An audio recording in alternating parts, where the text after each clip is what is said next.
Breaking news చూస్తున్నాం. సిద్దిపేట జిల్లా కొమరవెల్లి మండలం గురువన్నపేటలో తీవ్ర ఉద్రిక్తత చోటు చేసుకుంది. 7వ తరగతి చదువుతున్న బాలికపై ఓ యువకుడు అత్యాచారం చేశాడు. దీంతో బాధితురాలి కుటుంబ సభ్యులు నిందితుడి ఇంటిని పెట్రోల్తో నిప్పు పెట్టి కాల్చేశాడు. ఇంటి బయట ఉన్న కారు జేసీబీని సైతం ధ్వంసం చేసినట్లు సమాచారం.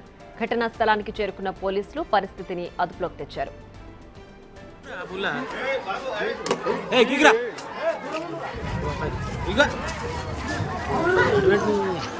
అది కరెక్ట్.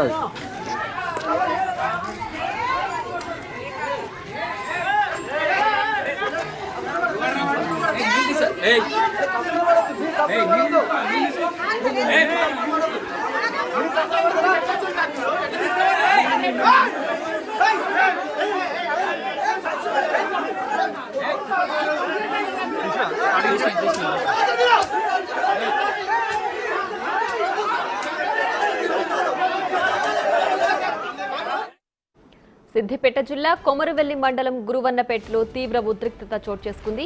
7వ తరగతి చదువుతున్న బాలికపై ఓ యువకుడు అత్యాచారం చేశాడు.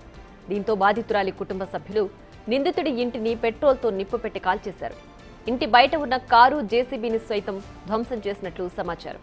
ఘటనా స్థలానికి చేరుకున్న పోలీసులు పరిస్థితిని అదుపులోకి తెచ్చారు.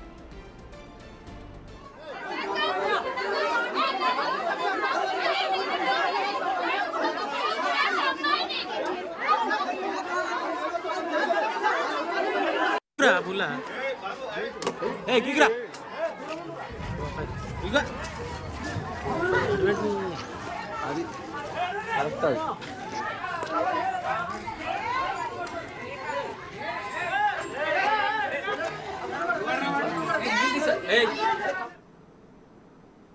మైనర్ బాలికపై అత్యాచారం చేసిన యువకుడిని చట్ట ప్రకారం శిక్షించాలని డిమాండ్ చేస్తున్నారు గ్రామస్తులు. మద్యం, డ్రగ్స్ లాంటి మత్తు పదార్థాల వల్లే ఇలాంటి సంఘటనలు చోటు చేసుకుంటున్నాయని ఆవేదన వ్యక్తం చేశారు స్థానికులు.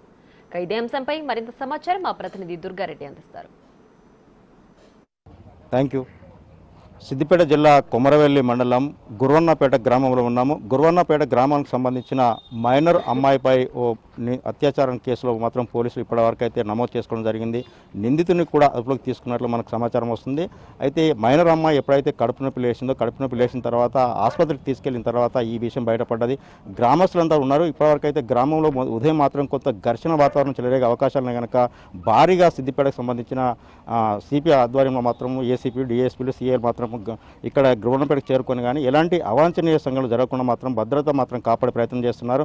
నిజంగా వాళ్ళకు న్యాయం చేయాలని చెప్తున్నారు. గ్రామస్తులు చాలా మంది ఉన్నారు. ఏ విధంగా నిందితులను అరెస్ట్ చేస్తే బాగుంటుంది అనుకుంటున్నారు అని తెలుసుకునే ప్రయత్నం చేద్దాం. అసలు నిజంగానే మొన్న శుక్రవారం జరిగింది అంటున్నారు మైనర్ అమ్మాయిపై. అసలు వాళ్ళు కూడా బాధితురాలు కూడా ఆసుపత్రికి తీసుకెళ్లిన తర్వాత మాత్రమే తెలుసు అంటున్నారు. ఉదయం కొంత ఘర్షణ జరిగే అవకాశాలు కనుక పోలీసులు భారీగా చేరుకున్నారు. అసలు మీకు ఈ సంఘటన ఎప్పుడు తెలిసింది? మాకు రాత్రి 11 గంటలకు ఆ సమయంలో మన ల్యాండ్ ఆర్డర్ పోలీసు వాళ్లకు ఈ చేసిన అఘాయిత్యం చేసిన వాళ్ళే ఫోన్ ఇన్ఫర్మేషన్ ఇవ్వడం జరిగింది. ఆ ఇన్ఫర్మేషన్ ఇచ్చినాక రాత్రి మాకు ఎవరికి తెలియదు. మాకు తెలియని అప్పుడే వాళ్ళని తీసుకుపోయి అదులోకి తీసుకున్నారు పోలీసు వాళ్ళు. తీసుకొని వాళ్ళకు కట్టుదిట్టమైన భద్రతా ఏర్పాట్లు చేశారు.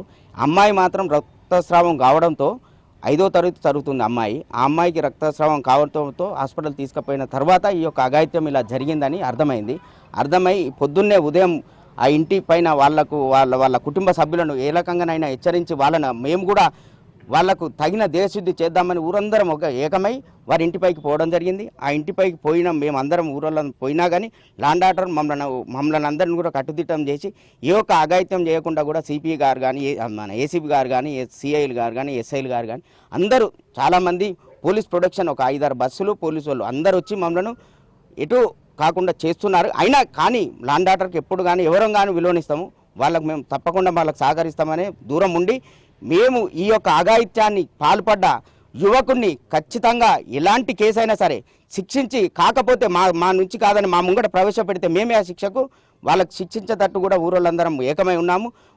మేమందరం కేసులు ఎదుర్కొన్నా సరే వానికి మాత్రం తగిన బుద్ధి చెప్పి తగిన శాస్తి చేసి మేము కూడా కేసులు ఎదుర్కొని రాష్ట్రంలో కానీ దేశంలో కానీ ఇలాంటి సంఘటన మరొకరికి జరగొద్దని ఆ కుటుంబానికి కానీ వారికి కానీ ప్రగాఢ సానుభూతి మేము తెలియకుంటూ వారి కుటుంబానికి ఎప్పుడు మాత్రం మేము అండగా అందరం గ్రామస్తులం ఉండి తగిన న్యాయం చేసేంత వరకు కూడా పోలీసు వాళ్ళని కూడా ఏ కేసు పెడుతురు ఎట్లయితుంది చట్టంలో ఎంత పెద్ద కేసు చట్టంలో ఉంటుందో అట్లాంటి కేసు పెట్టి వారిని బయటకు వెళ్లకుండా ఆ కుటుంబ సభ్యులపై కూడా అందరిపై కూడా కేసు పెట్టి మా ఊరోళ్ళందరికీ న్యాయం, రాష్ట్రానికి న్యాయం జరగాలని ఒక ఆడపిల్ల పట్ల జరుగుతున్న అన్యాయాలను అరికట్టేందుకే మేము అందరం ఏకమై ఒక్కదాటిగా ఉండి, కాకపోతే మాత్రం లాండ్ ఆర్డర్ మాత్రం విలువనిచ్చి దూరం ఉంటున్నాము.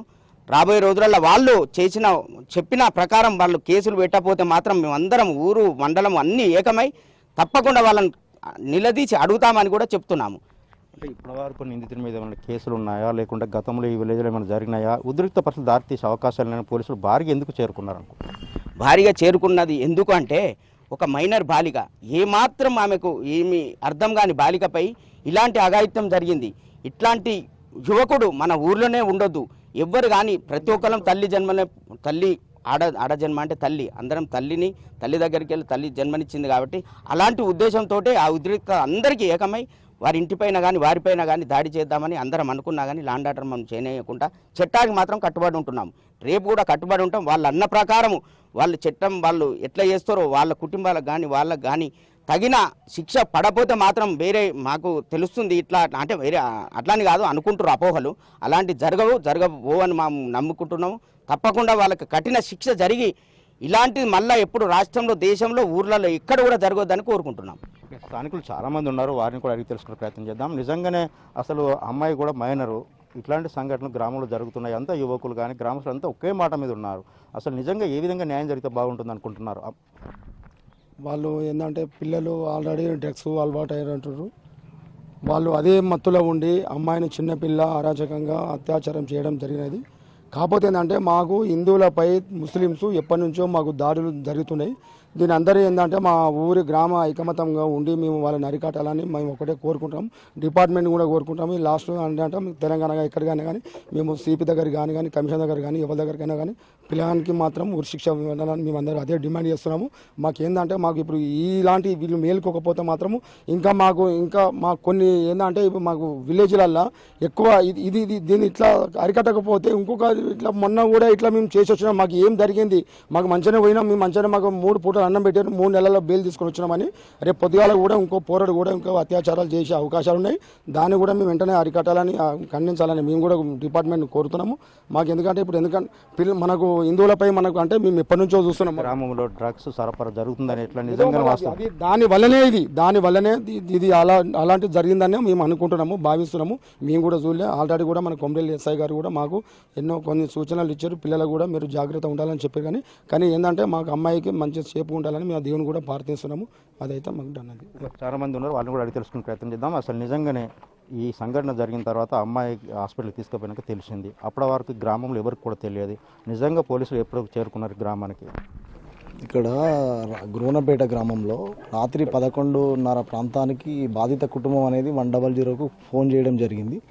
ఆ 100 ఫోన్ తర్వాత ఎస్ఐ గారు వాళ్ళ ఫ్యామిలీని ఇక్కడ ఉంటే వాళ్ళు భయవంతులకు ఏదైనా గురి చేసి వాళ్ళ మీద దాడి చేసే అవకాశాలు ఉంటాయని వాళ్ళు ముందే వాళ్ళు అనుకొని మన పిఎస్కి తరలించడం జరిగింది. వాళ్ళు సేఫ్ సైడ్లో పెట్టడం జరిగింది. ఇది తెల్లవారుజామున అందరికీ 6-6:30 ప్రాంతాన అందరికీ గ్రామస్తులకు తెలియడం జరిగింది. ఈ తెలిసిన పరిస్థితులలో ఇలాంటి పరిస్థితి గురువన్నపేటలో ఎప్పుడు జరగలేదు.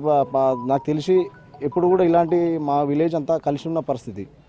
ముస్లిం అని కాకుండా హిందూ అని కాకుండా అందరం కలిసికట్టుగా ఉన్నటువంటి విలేజ్లో ఇంత బాధాకరమైన విషయం జరుగుతున్నటువంటి దీని మీద అందరూ కోపానికి అందరు గురై ఈ యొక్క సమస్య మీద చాలా అమ్మాయి ఫ్యామిలీకి న్యాయం జరిగే వరకు పోరాడుతామని ఒక విషయమే తప్ప వాళ్ళ మీద కోపానికి కానీ మేము పోయిన రోజులుగా అమ్మాయికి న్యాయం జరగాలి సార్. మా ఊరందరి డిమాండ్ ఏంటంటే అమ్మాయికి తగిన న్యాయం జరిగే వరకు మేము పోరాటాన్ని ఇష్టపెట్టామని మీకు చెప్తున్నాం, మీడియా పరంగా చెప్తున్నాం. ఒకవేళ అమ్మాయి కనుక ఏమైనా జరిగినట్టయితే ఎలాంటివి వాళ్ళు ఇక్కడ ఉండడానికి కూడా స్థానికంగా వాళ్ళు ఇక్కడ ఉండడానికి మేము బేషరతుగా తీర్మానం రాసుకొని వాళ్ళని ఇక్కడ నుంచి ఎలగొట్టడానికి కూడా సిద్ధంగా ఉన్నామని మేము హెచ్చరిస్తున్నాం సార్. ఈరోజు గురువన్నపేట గ్రామంలో జరిగినటువంటి సంఘటన సభ్య సమాజం తలదించుకునేలా జరిగినటువంటి సంఘటన. మేము విలేజ్లో కులాలకు అతీతంగా మతాలకు అతీతంగా అన్న తమ్ముడు అనే ఉద్దేశంతో కలిసిమెలిసి ఉన్న వ్యవహారం మాకు విలేజ్. అలాంటి విలేజ్లో ఈయన ముస్లిం అబ్బాయి అనే అబ్బాయి ఒక మైనర్ అమ్మాయి పైన 5 నుంచి 6 సంవత్సరాలు ఉన్న అమ్మాయిన పైన అత్యాచారం చేసి మరీ కిరాతంగా చేయడం మాకు అది కరెక్ట్ కాదు. మేము ఎప్పుడైతే వాళ్ళని ఎట్లా గౌరవించినామో మమ్మల్ని కూడా వాళ్ళు గౌరవించాలి. అతను డ్రగ్స్ తీసుకోవడము, గంజాయికి అలవాటు అవ్వడము, వాళ్ళ దగ్గర ఆర్థికంగా కానీ డబ్బులు పరపతి ఉపయోగించి మీరు అమ్మాయి పేరెంట్స్ ఎవరైతే ఉన్నారో వాళ్ళని బెదిరియడము బ్లాక్మెయిల్ చేయడము చేసిండు అయింది ఇప్పుడు ఏంది చూపించుకోపడి ఇట్లా మాట్లాడడం అది కరెక్ట్ కాదు. అబ్బాయికి మేము కోరుకునేది ఒకటే, మా విలేజ్ తరఫున మా గ్రామ సభలో ప్రజల తరఫున మేము కోరుకునేది ఒకటే, అబ్బాయి కఠినమైన శిక్ష పడాలి, ఉరి శిక్ష పడాలి అతనికి. అమ్మాయికి ఆ అమ్మాయి పేరెంట్స్ కానీ వాళ్ళకు ఫోటో కార్డు మనం అందరూ ఊరోళ్ళు అందరూ నిలబడి అమ్మాయికి న్యాయం జరగాలి. అమ్మాయికి కూడా అమ్మాయి పేరెంట్స్ తోటి మనం ఏమైనా పెట్టిపోయాలి. అమ్మాయికి మనం నిలబడాలి, అందరూ విలేజ్కి గ్రామ ప్రజలు అందరూ అండగా నిలబడాలి. ఈ సమస్య అందరిది ఒక్కరిది కాదు. రేపొద్దున మనకు ఆడపిల్లలు ఉన్నారు విలేజ్లో, అతన్ని వదిలిపెడితే ఇంకొక అబ్బాయి కూడా అలానే చేస్తాడు.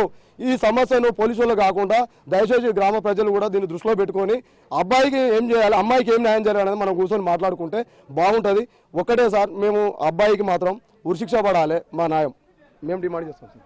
ఈరోజు సభ్య సమాజం తలదించుకునేలా కుమరవెల్లి మండలంలో ఈ సంఘటన జరిగింది. హిందూ బాలికపై అత్యాచారం, మైనర్ బాలికపై అత్యాచారం, దీన్ని తీవ్రంగా ఖండిస్తున్నాము.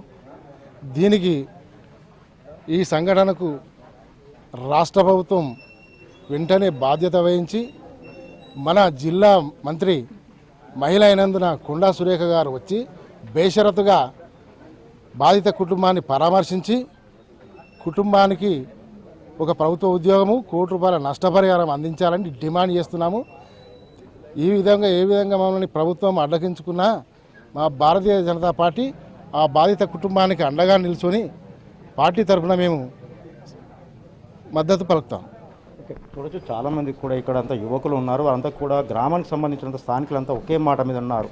ఖచ్చితంగా ఎప్పుడైతే మైనర్ అమ్మాయి మీద అగత్యం జరిగిందో ఖచ్చితంగా నిందితునికి శిక్ష పడాలి. శిక్ష పడేంత వరకు కూడా మేము పోరాటం చేస్తాము, గ్రామం అంతా ఐక్యత ఉంటామని చెప్తున్నారు. డ్రగ్స్ మాఫియా రాజ్యం వెళ్తుంది కనుక దానికి కట్టుదిట్టంగా పోలీసు వ్యవహరించాలి. ఖచ్చితంగా గ్రామీణ ప్రాంతాల్లో కూడా డ్రగ్స్ సరఫరా జరుగుతుంది కనుక డ్రగ్స్ సరఫరా తీసుకున్న తర్వాతనే ఇలాంటి ఘటనల పునరావృతమవుతున్నాయని చెప్పి ఆ స్థానికుల నుంచి వస్తున్న విషయం అయితే మనకు తెలుస్తుంది. కెమెరామెన్ కృష్ణతో దుర్గారెడ్డి, బిగ్ టీవీ, గురువన్న.